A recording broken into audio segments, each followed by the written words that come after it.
এমন এক শব্দ যা শুনে আমরা সবাই ভয় পেতে থাকি। যদি কেউ আমাদের বিরোধিতা করে তা আমাদের সহ্য হয় না। আমরাও কারোর বিরোধিতা করে কোনো শত্রুতা করতে চাই না।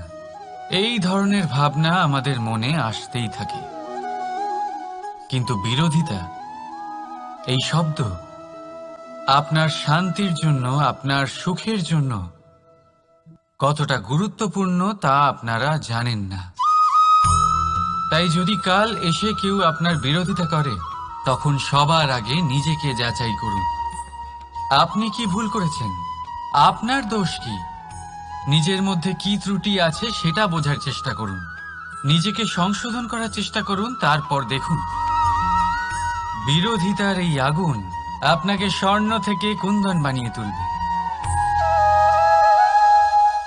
বলা হয় এই সংসারে খারাপ বেড়েই চলেছে, কিন্তু তার কারণ এ নয় যে খারাপ মানুষ বেড়ে চলেছে।